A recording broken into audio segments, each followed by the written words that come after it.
Hi there, welcome back. This is the start of another restoration project.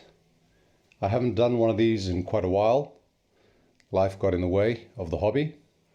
But I'm quite happy to have a project like this in my hands right now because I love these sets. This thing is in amazing condition, at least physically, cabinet-wise. I have no idea what the function is like, and I won't switch it on for quite a while. We'll go through all the procedures first. But let me tell you a little bit about this project.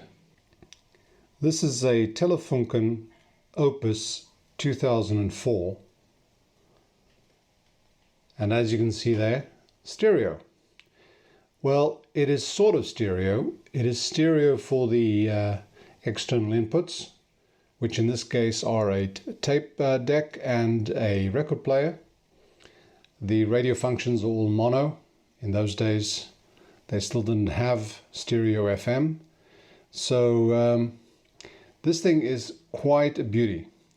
It is pretty similar to the Opus 2114 that I did a while back, and the videos are on my channel if you want to look at that. But it's actually a predecessor to that one, and it is quite rich in terms of functions, as you can see.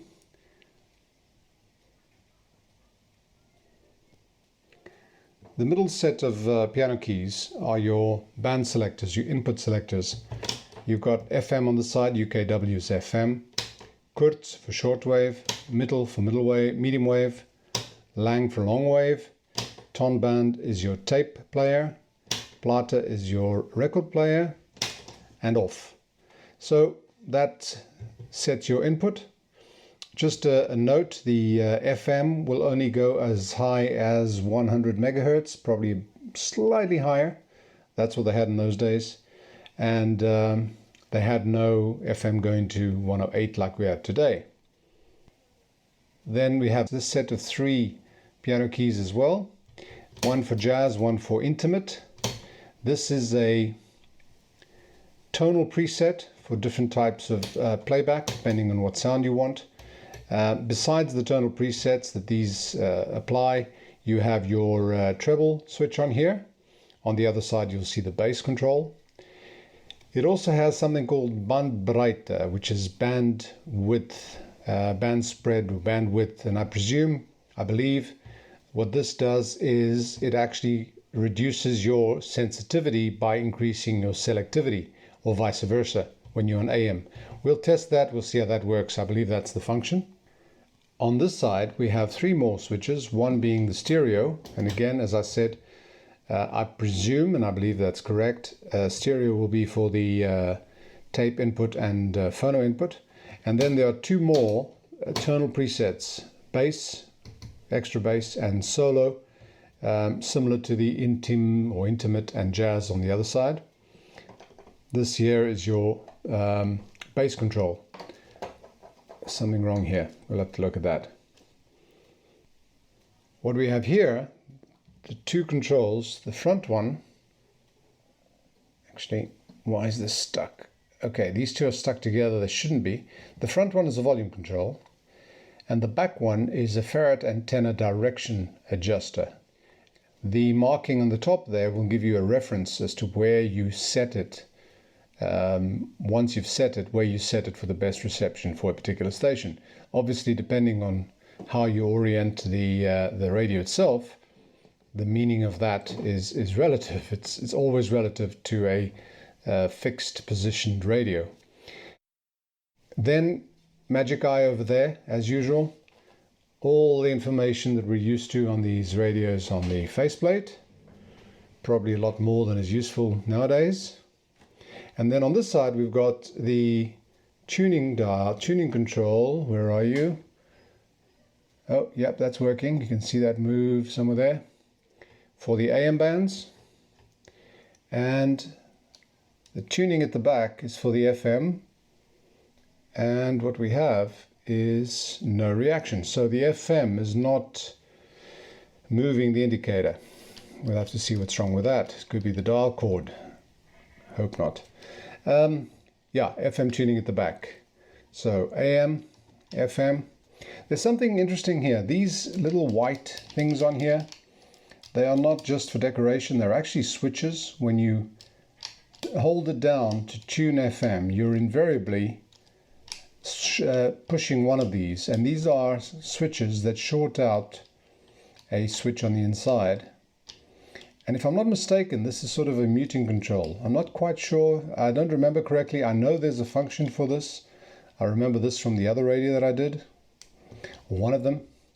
But it's very interesting. I only found out that this had a function probably on the last video that I did on the 2114.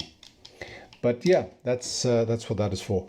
As far as the condition's concerned, you can see all the piano keys and all the plastics on here are in perfect condition, which is great because these things are incredibly difficult to restore if they're broken or cracked or chipped or whatever. Everything is in immaculate condition, very dirty, but otherwise impeccable. The grill cloth too, other than this, the shapes of these speakers, which you can tell are pretty hefty, there's one there and one on the left, the grill cloth is also in perfect condition, which again is another step towards successful restoration, because these things are difficult to find and they're expensive. This is all grimy. This should be brass polished. We'll get that done. That's not a problem. The woodwork itself has very little wrong with it all round. As you can see, there's the side speaker. So there's another speaker on this side and another one on the other side. But the woodwork itself has very little wrong with it, which is a blessing because this thing is in a perfect candidate for just polishing and restoring. So you don't need to actually go down and sand it and fix up the woodwork, which tends to detract from the aged look that these things can benefit from.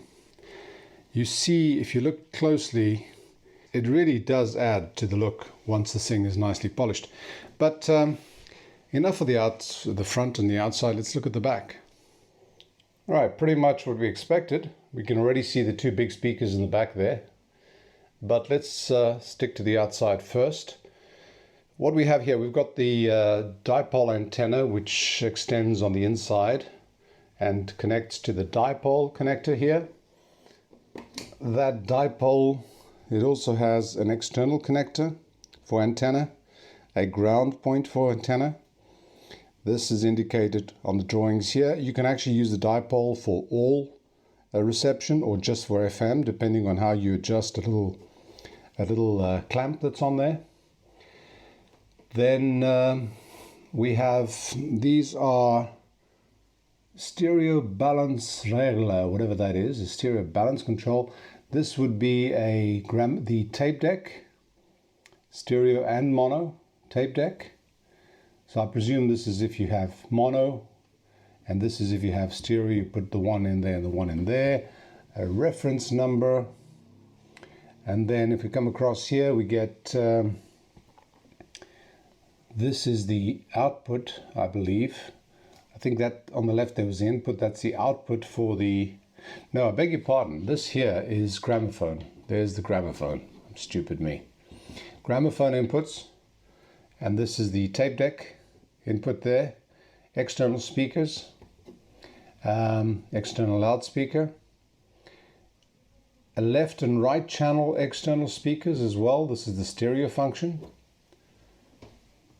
Voltage, mains voltage selector. This thing allows you to connect from I think 110 volts to 240, and it tells you down here which fuses to use for the respective settings. And we have the tube lineup, which is pretty usual. ECC 85 for the FM. ECC 83, I'm not sure, that's the mixer oscillator, IF amplifier, second IF amplifier. ECC 83, that's like a 12AX7, and EABC 80. One of them will be a triple diode triode, I don't know, or something like that. It's the decoder, or rather the AM and FM decoding. The ECC 83 will be audio amplifier, probably also this one that has two EL84 tubes. So this will need a phase inverter. So that'll probably, one of the channels there will probably do that job. One of the halves, one of the triodes. I'm not sure what the CCC83 does at this end. We'll find out soon enough. Another thing we see here is that there's a cutout for the ferrite antenna to move around freely. So it actually extends slightly out of the back of the radio when you move it around with that control on the left that I showed you on the front end. Let's open it up, see what we find inside.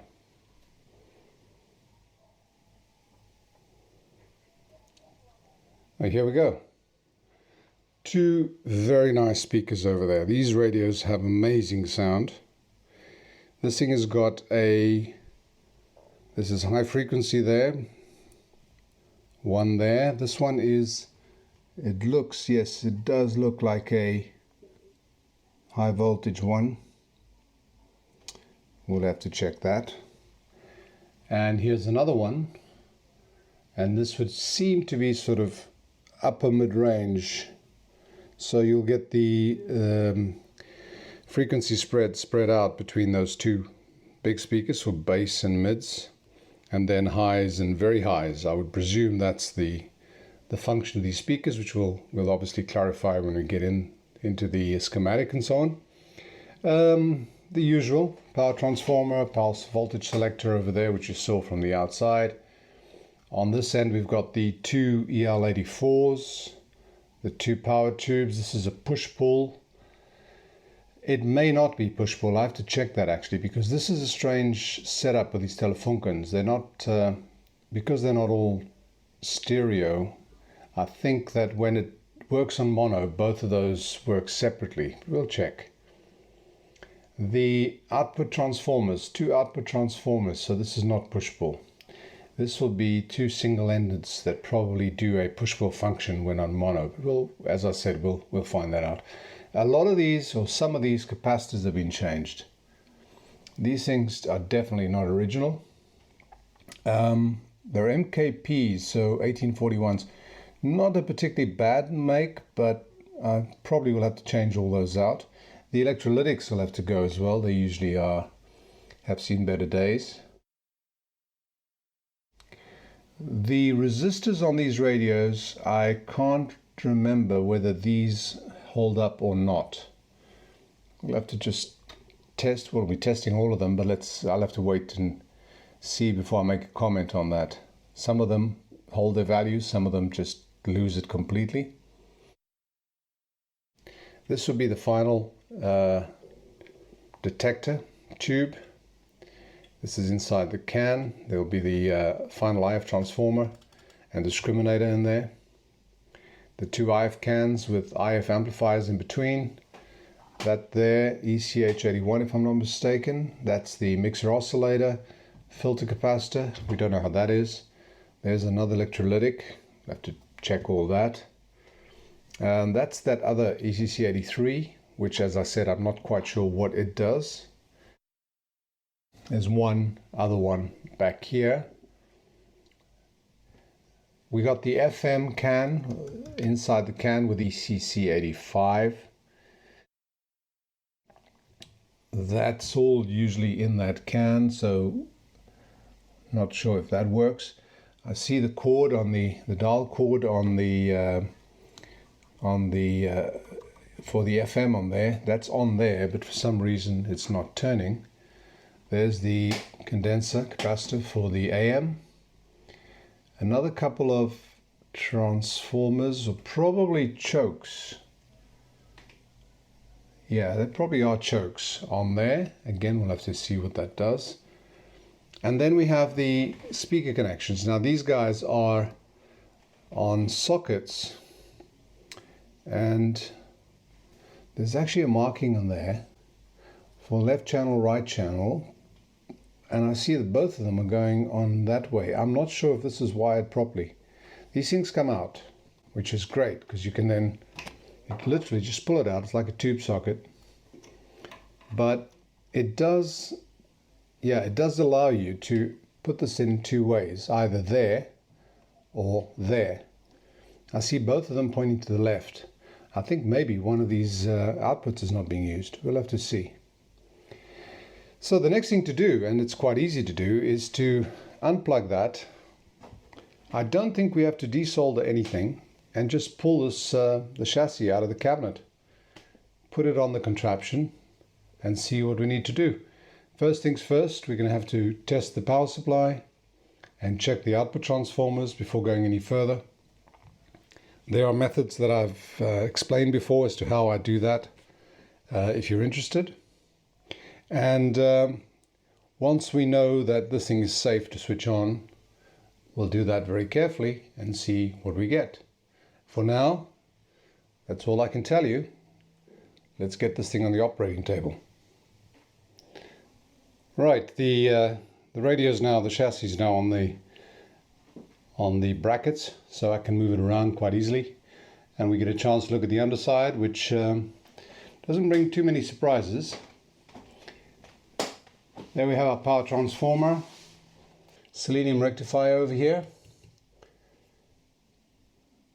This here is our volume control system. This will very, very likely be one of those pots with taps at certain positions, again for tonal adjustment. We'll see that on the schematic. All the switching seems to be okay. Doesn't seem to be anything broken, which is a good bit of news. There's our, hang on, what do we have here? Oh, okay. There are two separate pulley systems for the FM and the AM. And we'll look at the top just to see what how the condensers are, or how the pulleys are. Tone control, treble, this is very, very stiff. Let's see what's wrong with this one. This is the highs. Oh, okay. This thing's actually got a little bit chipped off. We can fix that because this thing is completely solid. So that'll have to be fixed. Shouldn't be a problem. Other than that, this is all the switching inside, which we do have to lubricate very, very well. And let's have a look at this side. We have these two transformers, which I believe are chokes. There's the two plugs or sockets for the speaker systems. Here's the counterweight for that flywheel for the tuning. And there are quite a few of those paper caps we're going to have to change. All these caps need to go. A lot of them are ceramic. Ceramics tend to hold out pretty well, so that shouldn't be a problem. They're actually, this side of the set doesn't seem to have had much done to it. As you go along, I start seeing signs of previous interventions, which always scare me. These caps were obviously put in later. I'm very sure of that. All these, and we'll swap them out.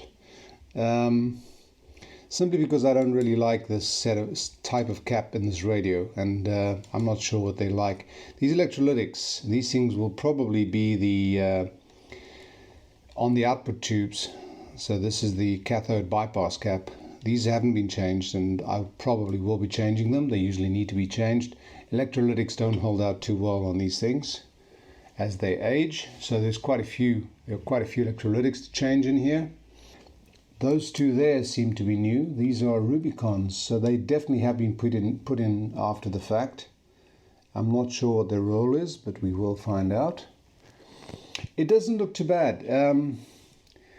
Some of it, if I have to comment on the state of the soldering and everything, there has been a little bit of intervention here, and it wasn't the best job that someone could do. There's a little bit of a mess on some of these joints, which worry me, because you can get dry joints quite easily on these things. So I probably will have to touch up some of these solder joints, but that's not a problem. That's all part of the hobby. I was going to say job, but no, it's all part of the hobby. It's supposed to be fun. A couple of pots here. This is a trimmer. Not sure what that does. I think this is probably in the discriminator circuit. So without knowing what to do with that, you've got to be very careful you don't mess with that. There is another trimmer over here, which I believe is accessed from the top. It says 250 ohms. This seems to be a high power potentiometer. Again, not sure what that does. We'll see if we can get a hint from the top. I have found the schematic. All it has is the schematic. No service data. But that should be enough. As far as aligning this at the end is concerned, it's fairly routine. They're fairly simple and normally quite easy to do once you've done one or two of them, and I've done quite a few, so that shouldn't be too difficult. Let's have a look at the top side. Okay, closer look at the top side without the chassis in the way, or the cabinet. What I notice is if I rotate that ferrite antenna, obviously the volume pot is changing as well. This thing's working. So all the pulling, all the cabling, or rather the damn, where's my vocabulary today? The system is working. The dial cords and the cords seem to be in place. As far as the tuning condenser is concerned for AM, that is working too, and you can see the pointers moving. The one for the FM is not moving at all either way, so we'll have to see what's wrong with that. No, not many surprises here, except for, again, a few more of those caps that have been changed. These blue ones over here. These electrolytics are still, I believe, original. We'll have to probably replace that. It's a bit of a mess, but this is normal. A lot of dust. No big surprises there. There is in fact a potentiometer here, over there. That seems to be that high power pot that I mentioned on the underside. Not sure what the function is there, but it's obviously something you can adjust when the radio is already in place and working, because it's accessible to the top. All the connectors at the back seem to be in pretty good shape. As you can probably work out, this chassis was used for something else as well, because there are a few holes in there that have not been used. So overall, it's intimidating, but in a nice kind of way. I really like getting stuck into one of these sets. They are quite complicated compared to some American radios, British radios. These things can be quite challenging because the circuitry is incredibly dense. German engineering just went a little bit beyond what one would call absolutely necessary. And these radios are amazing to work on. They're difficult, but they are incredible. They give you incredible results when you get to the end of it. The sound is usually astounding. Reception, sensitivity is very, very good. And with this stereo set, one of the objectives is to add a Bluetooth receiver to this. So we'll be getting Bluetooth amplification, rather tube amplification to a Bluetooth receiver. And there's something absolutely amazing for me using, 21st century technology on a 20th century radio. This thing's from 1959 to 61, I believe the production years were. I was born in 63, so this thing is older than me, and it deserves quite a bit of respect.